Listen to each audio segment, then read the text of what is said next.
Today, we talk about the LeBron 15.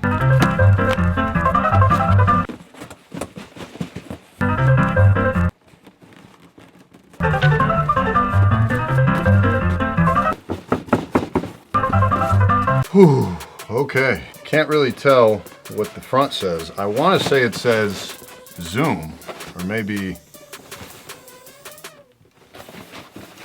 Oh, I think I see it. LeBron.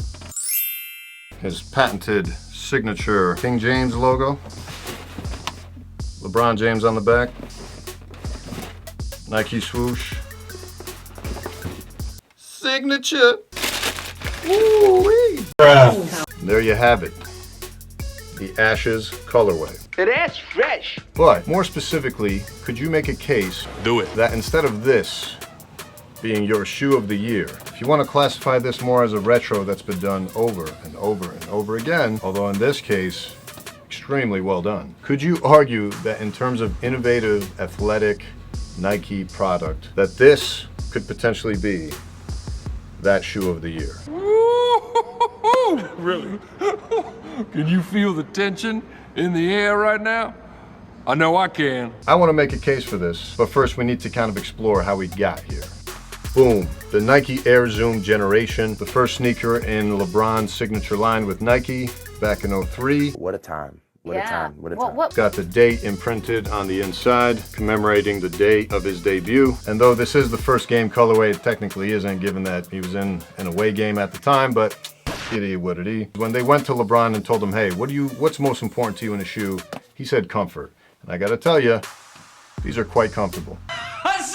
It took a lot of military inspiration, given that LeBron's travel team was called the Soldiers. So you get that kind of vibe from this shoe.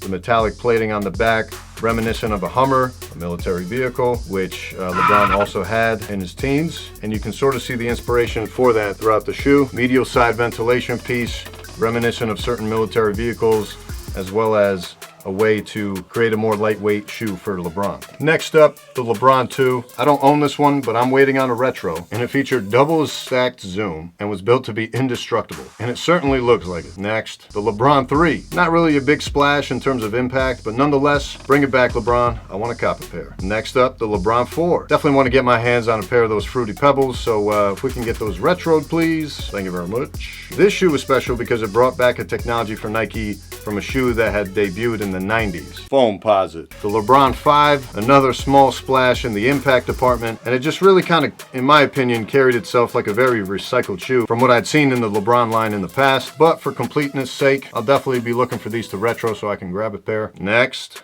the LeBron 6. Only thing I really remember about these was the Goofy commercial. It's a 6 right there. Ooh. Don't play with me like that, girl. But again, I'll cop when they retro. Gotta have good traction. Yeah.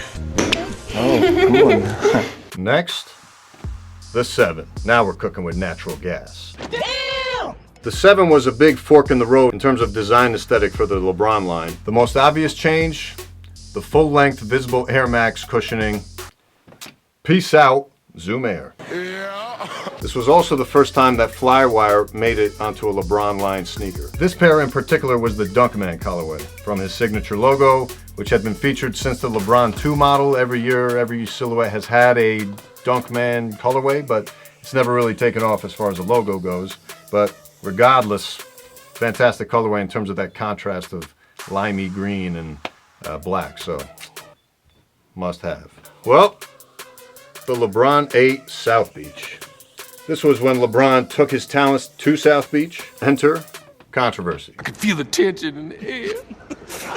Beautiful pops of Miami Vice pink. This was such a loud, colorful sneaker, and it led to a slew of influence amongst the sneaker world when a lot of later releases around that time came out with a lot of poppin' colors and really bright, loud colorways. And a lot of that gets credited to this very shoe. So what happened next?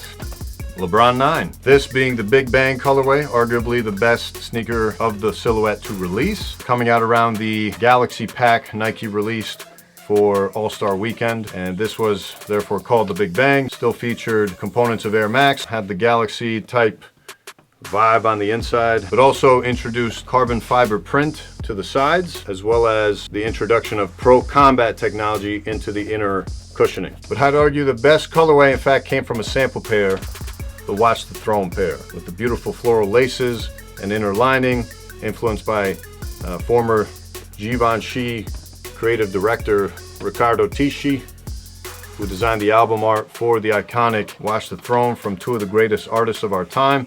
And to throw LeBron into that mix, being one of the greatest athletes of all time, top notch. This was also the silhouette that LeBron was wearing when he finally won his first championship. Enter the LeBron 10. This in the lava colorway with a nice contrast of orange to pop with that charcoaly gray, along with the detailing in the laces. And I believe, don't quote me on this, but this was the first Nike shoe to feature a backward swoosh. The other signature piece to this shoe was the ditching of Air Max again in favor of full-length visible Zoom Air, which was the first shoe that Nike had ever provided that on. Still see some Flywire components as well. And LeBron apparently has a love for diamonds, which found its inspiration into the upper pattern of this shoe, as you can see. And also features this diamond along the side, a volcanic eruption from a diamond. Now, the diamond theme continued into the LeBron 11, as you can see, with all the sharp angles that make this a very, very distinctive shoe. And the previous Foamposite inspiration turned into an updated model Nike started calling Hyperposite, which you can see as paneling across the upper, and that made this the lightest LeBron James shoe ever. And the materials allowed for crazy kinds of paint jobs, like automotive paint, gold, chrome, graphite, you name it, denim even. And they were quite loud across various colorways, but I went with these Miami Nights because it harkened back to his stint in Miami, and the very last year that he was there was the year of this model, and also gives you those gorgeous subtle hits of the hot pink for the Miami Vice inspiration, along with the inner lining, and the icy blue cracked bottom, which is very interesting. It definitely looks heavier than it actually feels, but the other interesting thing is LeBron actually felt very uncomfortable wearing these. I believe, if I remember correctly, his pinky would rub up against the side and wasn't a big fan. So he actually went back to playing in the 10s that year, interesting enough, but these still sold. Next, the LeBron 12. This being the debut NSRL colorway, which stands for Nike Sports Research Lab. And that's where the inspiration for these hexagonal Zoom Air units that they segmented into pods came from, looking at heat maps of LeBron's steps in the research lab. It's got a nice pop of orange, teal along the sides, in the upper, with a very Miami Dolphins type vibe to it. But, you know, interesting hang tag in the back, more LeBron logo. Very well done shoe, a nice continuation in the line. But then enter the 13 in its debut colorway here, with a big swooping swoosh, a continuation of those hexagonal Zoom Air units, Hyperposite siding for added support. But really, this shoe didn't really cause much of a splash in the impact department either. And last year, boom, the LeBron 14 here in the out of nowhere colorway.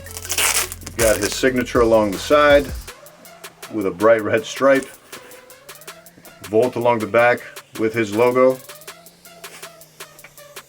23 branding up top, big swoosh along a Velcro strap, inner swoosh,